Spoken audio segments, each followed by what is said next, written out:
Hello and welcome to another episode of the Ideal Investor Show, where we talk about everything real estate and getting our timing right for early retirement through cash flow and passive income. And especially now in season 2, we are talking mainly on how to generate cash flow. And we have a great guest for that. Jacob Vanderslice is with us, and he has tons and tons and tons of experience in real estate investing. Jacob, welcome to the show. Axel, good to meet you. We're happy to be here. Thanks for having us on. Yeah, absolutely. So before we dive into what you're currently focusing and specializing on, tell us a little bit, I call that the origin story. How did Jacob get into investing in real estate and VanWest Partners and so forth? Yeah, it was all just kind of accidental over many years. Like a lot of people do, I fell into real estate back in 2006. We started doing fix and flips and rentals. We did those for many years in the residential space. Did a fair amount of adaptive reuse retail, some townhome developments, some multifamily, industrial. We covered a lot of asset classes. Leading up to 2015, we had looked at storage for a while, and we liked the fact that it's got durable recurring revenue streams, it's scalable, repeatable, it's downside protected. So we got in the business kind of head first in 2015 with a development project here in Denver. And our intention at the time wasn't to pivot to basically being exclusively a self-storage owner-operator. It was more or less just try a deal out, see how it goes. So we built that one. We built some more. We did some repositions. Over time, self-storage became our main line of business. Okay, that's very cool. Now, we have a number of international listeners, from Europe and some other places. And I personally still believe self-storage is a little bit of a unique American thing. So can you describe a little bit what it is and why do we have it? You're definitely right. It's largely a uniquely American asset class. I mean, there are self-storage in other countries. The concentration and market penetration of self-storage in Europe isn't anywhere close to what it is in the States. Americans just have a lot of stuff. We collect things. We don't like to get rid of it. And really our consumer base is businesses, people that are moving, upsizing and downsizing their homes. For example, in our office building where I'm sitting now, we had a small amount of self-storage underneath us, and it just kind of was there to sort of offset our overhead, very small, not really a storage facility. And we decided to put an industrial tenant down there instead. It's paying us a lot more rent. It's only about 10,000 square feet. And I had a couple storage units down there, and I was paying ourselves rent on the storage units. And it's a bunch of stuff that I don't want to get rid of, but I don't want it in my house, like family heirloom furniture, seasonal gear, like golf clubs, skis, mountain bikes, camping gear. If I brought it all home, I'd get in trouble because Nicole doesn't want it there. So I ended up renting another storage unit a few blocks away, and there my stuff will stay as I pay $200 a month, kind of in perpetuity. So it's a sticky customer base. Americans don't throw much away. We kind of hoard to a degree. We always think that, oh, this piece of furniture I've never used for 10 years, I might need it at some point, so I'm going to hang on to it. And if you look at the rent against the value of the contents in the unit, you could probably just buy new stuff within a year. That's not how people think. So it's a very sticky customer base. And believe it or not, most of our customers will move in thinking they're going to be there for 3 or 4 months. And 2 years later, after 2 rent increases, they're still in the storage unit, still paying rent.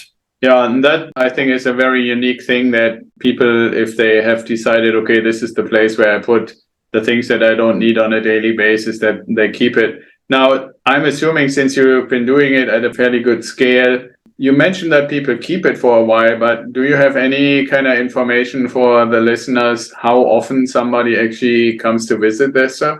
Yeah, it really depends on the demographic and the type of facility. I would say on a larger facility of, say, 1,000 units, we average 1 customer visit every 15 minutes or so throughout the day. And if they're there moving, they're going to be there for a while longer, but they're just there, getting their Christmas decorations or putting their Christmas decorations away. It's a pretty short visit. So customer visits are fairly infrequent. I would say the most extreme facility we have is a deal in Pensacola, Florida. We have a lot of business owners that rent storage units, and that's about 500 units. And I think 1 month we had 750 gate access entries.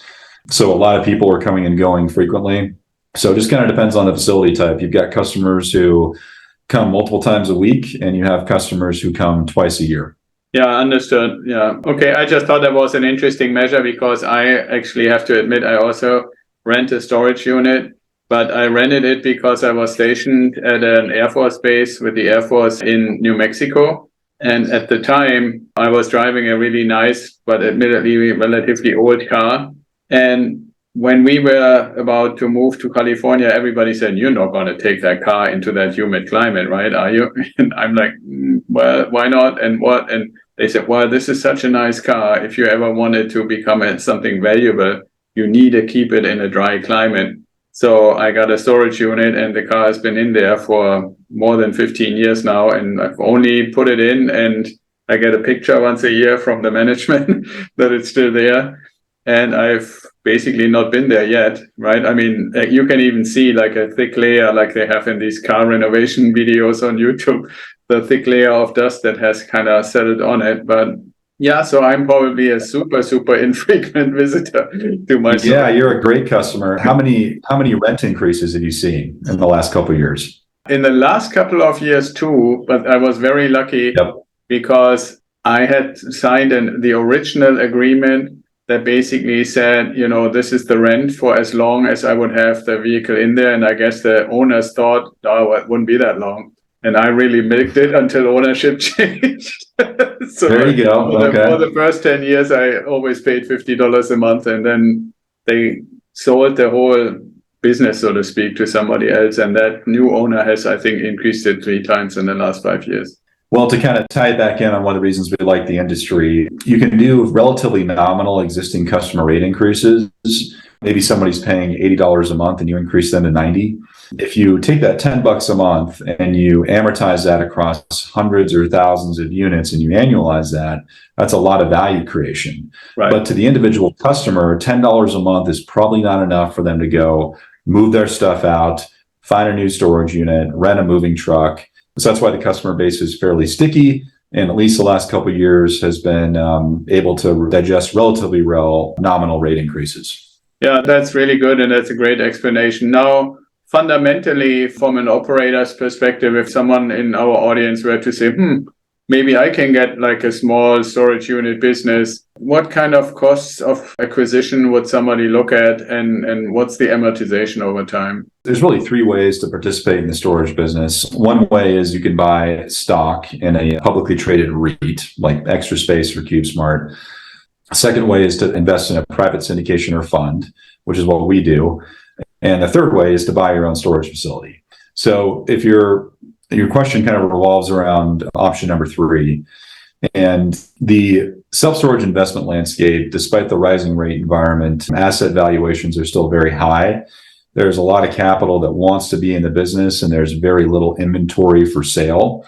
So that's keeping cap rates pretty compressed and valuations commensurately high. If you want to go out and buy your own storage deal, you could buy storage facilities, depending on the market, anywhere from $300,000 to $500,000, all the way up to $50 million, depending on the size. If you're considering getting in the business, beyond just having the capital able to do the deal, you have to kind of consider the operational aspect of the storage facility. How are you going to manage it?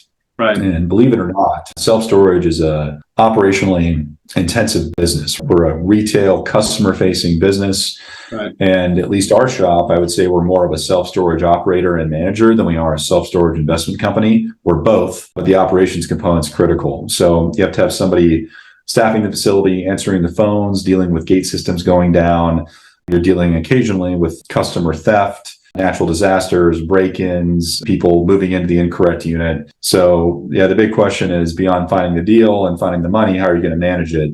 As far as the capital stack goes, obviously financing in real estate is materially different than it was a year ago. I think that the best debt in the world is United States multifamily debt from the agencies. So self-storage debt isn't quite that attractive, but generally what we're seeing right now on lenders who are still lending, and a lot of them, as you can imagine, have pulled back. We're seeing proceeds around 60 to 65% on total cost. We're seeing interest rates, depending on the lender, between 6.5% all the way up to 8%. And we're seeing terms go out as far as 7 years. That's kind of unusual. I would say 5 years is a little more customary these days. We saw lots of 10-year maturities a year ago. You can imagine how much has changed since then, as we well know. Yeah, and I guess with the high rates, being particularly long is probably not really that desirable anyway, right? Yeah, I think, any forward-looking statements I make are always wrong, but it seems like we're getting close to the peak of interest rates based on the forward curve and Federal Reserve sentiment. So maybe this next rate hike will be the last one. And if it is, what happens next? Do they keep them high for a while? Or do they start kind of dialing them back if we get some more bank failures and we see some increases in unemployment? I could see the Fed becoming more dovish than hawkish, which is what they've been the last number of quarters. Yeah. But yeah, I think locking in term debt these days is less important than it was 2 years ago when interest rates were historically low. But generally on our value add acquisitions, we're seeing 25-year AMs, 65% leverage, and 5-year maturities, interest rates in the mid sixes all the way up to 8. Yeah. Okay. Well, that's good to know. And I think for people who kind of consider that, it's probably true, similar to most other real estate investments for the straight out purchase. You have to have a little bit of a longer term view to say, okay, I actually, just like you, don't really want to make any predictions, but what I think in a bigger picture and a little longer term picture, like you said, we're probably either at the peak or reaching a plateau. And then the real question is, okay, how long will we stay at that elevated level? And I don't really believe, like you said, anybody can truly predict it, not just because of the variables. But the one thing that I really find quite surprising, I thought I knew a little bit about economy, but I find it quite surprising that the levers that those who have levers used to be able to pull and then within a reasonable amount of time see some sort of reaction in the market. Either, my observation somewhat cheekily would be either they put the wrong lever because we don't see anything, or they didn't pull it far enough or hard enough or whatever it might be, because really, in all honesty, even like if you look at first quarter earnings reports and stuff like that, or that what we're doing this for, I don't really see it showing up yet, which leads me to believe, I don't know if it's going to go further up or slightly down, but I'm currently thinking until we really see anything that could qualify as a reaction, it's probably going to stay at that plateau for a while, maybe a little up or a little down. And how long, I think nobody knows. But it makes obviously the approach to any investment in real estate, in my opinion, to include, okay, what happens if this happens? What happens if that happens? What if this takes this long or that long? Now, you mentioned there are these 3 categories: stock, or like we just discussed, the direct notion, okay, I see something that would maybe be suitable to be converted or used as a storage unit facility. The middle one in our preparation, you said that's what you guys are working on right now, a storage facility fund. Can you explain a little bit how that goes, what the target audience is, and what the numbers are, basically? Yeah, I'll jump into that in just a moment. Let me make one comment on what you commented on a minute ago as it relates to pulling the levers and the market not reacting. So I just had to get this out there. And I'm saying the same thing that you are, but the speed at which interest rates have increased, asset valuations have not caught up to that yet. Right. And we're all just waiting for that to happen. But it's kind of like The Big Short, right? They're all sitting there. They're like, we're doing the math. Why isn't this going down yet? Why isn't this going down? Right. Well, in the case of real estate, I think valuations are a little bit slower to react. And you still have a really wide bid-ask spread in general across all real estate asset classes. Sellers want more than buyers can pay, and the sellers that don't have to sell are not selling. So you're seeing reduced transaction activity. But what's going to be really interesting is when this rising rate and higher interest rate environment finally kind of precipitates into values and how values are going to react. So that's something that we're watching for carefully, and I'm sure you are too. Before you go into the funds, I also want to say that we need to, for the audience, differentiate, like you and I and many of the guests, we're working in some way, shape, or form in real estate. And in my opinion, what is underestimated is the whole supply-demand side in real estate, in the context of, do we see a reaction and what will it be, and will it at all be any violent or will it be mild? But all the other things in the economy, like when you look at just publicly traded companies and their earnings reports, yeah, there are some like Bed Bath and Beyond that struggle, obviously, but across the board, we're waiting, right? And I think the reaction that most people are waiting for will be much more immediate. I'm not so sure that real estate will really, in any direction, make massive jumps, just because we never really solved the problem that was created between 2008 and 2018 on the supply and demand side, But we all have basically no crystal ball, and we have to wait and see what happens. But now let's talk about the funds that you guys are doing. Yeah, certainly. Yeah, we're on our third storage fund. Our current assets under management are about 275 million. We own 39 facilities around the country. It's about 17,000 units in a variety of different target markets. So our two verticals right now in the self-storage space, we are doing single asset syndications and development projects. So we're doing those outside our fund. So for those of us listening who are not clear on what that is, a syndication is traditionally just a single asset, one LLC, one capital stack, one deal, one address. And that's just doing development, that strategy. Our fund, and funds are generally similar to syndications, but funds are typically a collection of assets. It's a multi-property strategy. It's more of a strategy than a deal. There's deals within the strategy, but it's a strategy. Our fund is focused on buying existing storage facilities that are undermanaged, undercapitalized, with below market rents, above market expense loads. And we'll buy these deals from essentially smaller kind of mom and pop operators.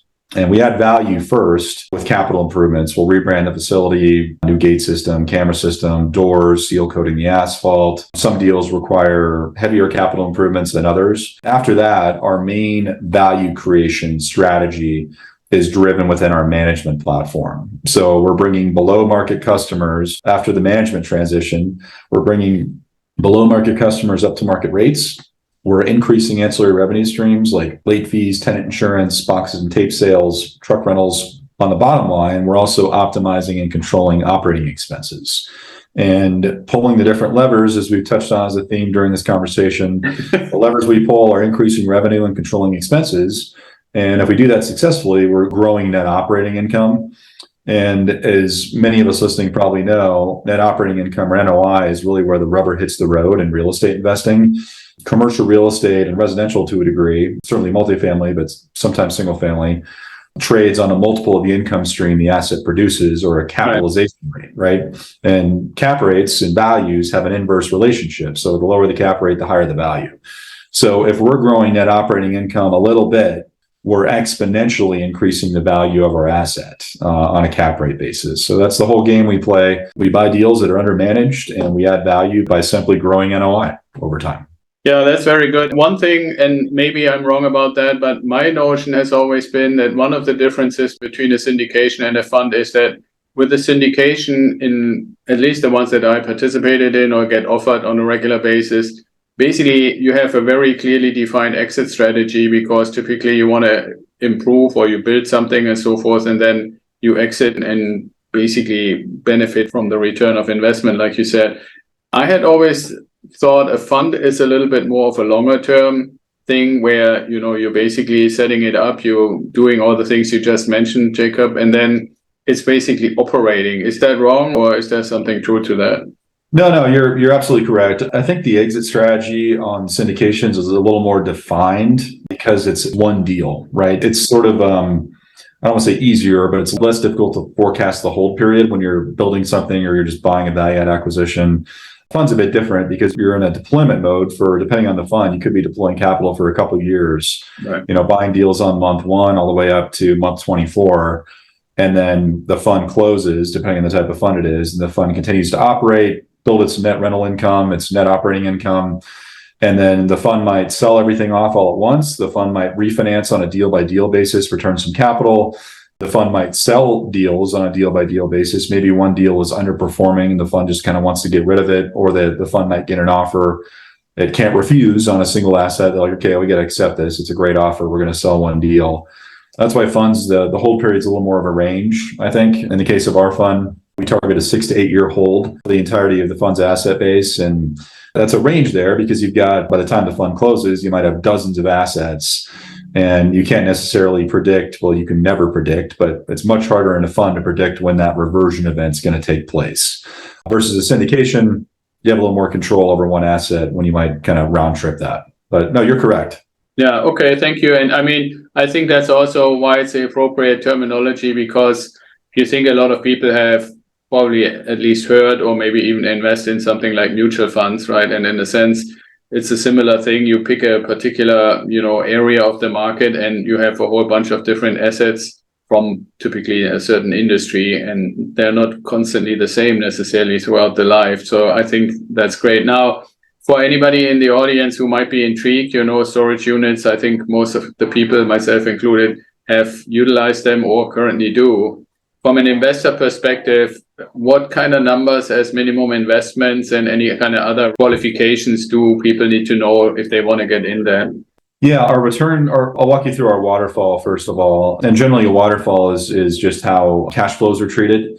Most funds or syndications will have a preferred return, which is designed to get investors up to a certain per annum yield before anything else happens. And then generally there's a split with investors and the sponsor after preferred return is current. So in the case of our fund, we have an 8% accumulating preferred return. And then once 8 is current, every distribution thereafter goes to return investor capital accounts. So that means that investors get 100% of the distributions the fund makes until pref is current and until their entire principal balance is returned. Then after that, it's 80-20 in favor of investors pro rata with their contributed capital. So we have a 3-tiered waterfall. Number 1 is pref, number 2 is return to capital, and number 3 is 80-20. The other 2 kind of metrics that often describe the return target of a fund or syndication or any investment for that matter are IRR and equity multiple. And right. IRR stands for internal rate of return. It's basically a return metric based on a time-weighted series of cash flows. So IRR accounts for time. And then a multiple is purely how much profit can investors target realizing as a percentage of their original invested capital. So if somebody puts in 100K and they target getting 200K back, that's a 2 multiple. 100 and 150 back is a 1.5. Where multiples kind of get funny is when like a 1 multiple means you broke even, right? You don't want to do that. And lower than a 1 multiple means you lost money. So our IRR and multiple targets, we target a 14 to 16% net investor IRR over the life of the fund. And we target a 2 to 2.25 multiple on invested capital also over the life of the fund.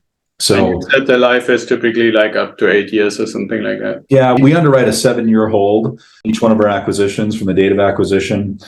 As you're out there in the world kind of exploring private real estate funds and syndications, understanding IRR and multiple I think is really important because IRR can be really distort deal returns. If a sponsor is showing a short-term sale with a small multiple, but it happens quickly, the IRR is going to be through the roof, but the multiple is going to be unattractive. So if you're only looking at deals through the lens of IRR, say you're looking at a 20% IRR opportunity and then a 15 opportunity, you might be more likely to do the 20 because the return target is higher. Well, what's driving that 20, right? What's the hold period? Is it a tiny little pop over a short amount of time? And you don't have to be a real estate finance genius to necessarily understand this, but with a little bit of research, you can determine whether the assumptions the sponsor is making within their model that are driving those return targets, are those assumptions reasonable, achievable, and conservative? Or are those assumptions, if everything goes perfectly, which it never does, your IRR is going to be a 15 or a 20, whatever the case might be. So again, to talk about levers, you can pull any lever you want in a model to make the model tell you what you want it to tell you. It's believing those assumptions and executing to those assumptions, which is the art and the science. Yeah, absolutely. That always reminds me of what my grandpa said. He always stated, don't ever believe a statistic that you didn't manipulate yourself. That's right. Well, at least in our shop, all of our models are wrong. Yeah. Every one of them. They're always wrong. The deal either goes better than you expect or sometimes worse than you expect. It never goes exactly like the model says it will. No, I understand. And I think that there is a differentiator that is oftentimes too willingly, in my opinion, put to the side. And that is really the level of trust that you can develop with the people that you're working with, right? Like if somebody is mainly focused on selling you something, especially if they're motivated by commissions or stuff like that, then, to stay in this example, your unit will be renovated faster than realistic. They will be 100% occupied. Nobody will ever miss a payment. And then you have, like you said, IRR through the roof from day one, and the numbers are just amazing, right? And somebody with a little bit of experience that looks a little deeper and says, how did you calculate that? Well, then it gets this M and R and hemming kind of not real response, and a trusting relationship would never be that way. And I think that it really differentiates. And, I'm glad that we're able to bring you onto the show because experience actually shows that you get burned if you don't build the trusting relationship, and so. Absolutely. Yeah, if you're investing in a private vehicle, depending on the hold period, you're going to be partners with that sponsor for years, right? And you want somebody, if things aren't going well, who first of all knows how to navigate turmoil, and second of all, is going to report to you when things are not going well. So communication, transparency, just being open and honest, I think, is extremely important as you select investment partners to deploy capital with. Yeah, absolutely. And I think one of the good signs is, and I like to ask that question for our audience, if you ever consider deals along these lines, one of the good questions I have found is to ask how many people that are investing with you have rolled over multiple times from previous investments. That's a pretty good indicator, because if you basically sell vaporware, then that won't happen very often. Versus, you're doing the real thing and you're doing the things you promised. Then there's, for syndications or funds or stuff, I wouldn't see any reason, if you're really not desperately in need of the money that you made, not to roll it over with your partner again. Yeah, I think other good questions to ask are, it's easy to talk about how well things are going to go and all the money that someone's going to make investors. I think as an investor, a better question to ask is, tell me about all the ways this is going to go wrong or could go wrong. Right. And also tell me about the worst deals you've ever done.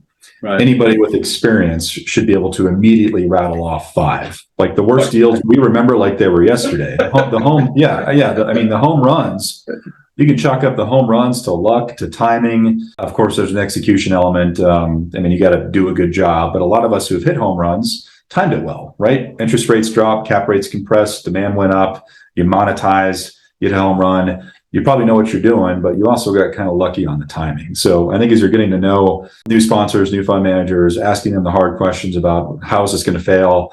Where are the stress points? What's the story for me losing money or even losing all my money? What would have to happen for that to occur? And then secondly, tell me about all the bad deals you've done. Those are two absolutely. Good That's great. Yeah, I remember one of the home run deals that I did is really an exemplary for what you just said. The whole reason it became a home run is because the city decided to extend a 2-lane road by about 500, 600 yards to one of those business routes that goes around the city. And that connection cut off, depending on where you were, 15 to 20 minutes of commute time. And suddenly the neighborhood that I owned a property in became super desirable, like literally like pretty much doubled the asset value for that 500 feet of road, right? I mean, you couldn't make it up. It's, Yeah, and I'm sure when you bought the deal, you knew all about that road. Oh, totally. Yeah, right? You knew it was coming. Let's friend with the city manager. Sure. Yeah. No, you're right. You have to be a good steward of other people's capital, and you have to have a strong operational platform. But sometimes success in any business just comes down to timing and a little bit of luck.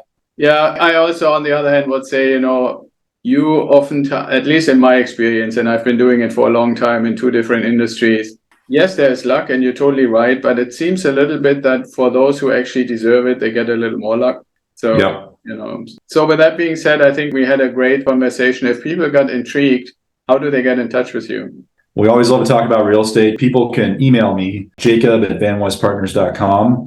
They can go to our website, VanWestPartners.com, or they can hit me on LinkedIn, Jacob Vanderslice.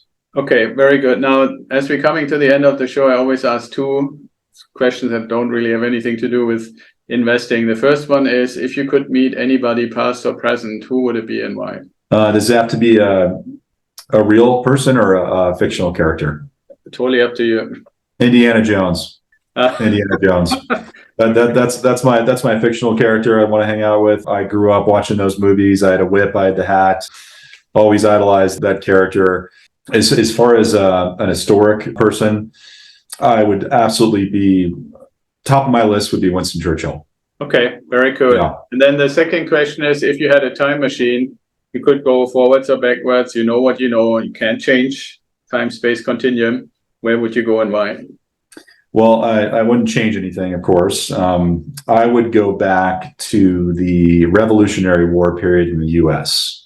And the years leading up to the American Revolution and during the American Revolution. That's a fascinating time in history for me, and that'd be my first stop. I'm a big history guy. It's tough to pick one point in time, but that'd be my first one, and I've got a very many close seconds right behind that. Yeah, and you would check out both sides? What's that? You would check out both sides? Certainly, yes. Absolutely. Because if I remember my reading, I like history too, and a lot of the things that ended up being the outcome were could have, let's put it this way, they could have gone the other way as well. So. Well, there are so many small instances. I've read a few Washington biographies. One great one is by Ron Chernow. And Washington had bullet holes through his cloak during a few battles. Imagine if that bullet would have gone a little further left or right. Right. Who knows what would have happened. Well, and I mean, taking boats over a river that is in the cold of the night and frozen and stuff, you got to be pretty lucky to make it to the other side and stuff. Yeah, it was a series of many small miracles, for sure. People riding through towns yelling stuff. That's right. The redcoats are coming. Yeah. So that's cool. I like history too, and it's always a good thing. So I wish at some point Elon or somebody is gonna invent this time machine thing. So Jacob, I think we might be able to figure out how to go into the future, but I'm not sure if we're going to figure out how to go into the past. Yeah, we'll see. Maybe the wormhole is curving or something. That's right. We just got to find that wormhole out there somewhere. Right. Exactly. Saturn. Yep. Awesome. Well, Jacob, thank you so much for coming on the show and educating us a little bit about funds in the context of storage. That was really great. Axel, I enjoyed it. Thanks so much for having us. We appreciate it. Absolutely. Thanks for listening, and I hope you enjoyed today's episode of the Ideal Investor Show. More info and the links we mentioned during the show are in the show notes, or you can go to our website at idealwealthgrower.com and sign up for the Apple Podcast link. And if you like to talk to me, sign up for a strategy call. Hopefully you want to share what you learned with your network and bring more people in. We are really eager to hear your comments. And until next time, be well, stay safe, and ciao.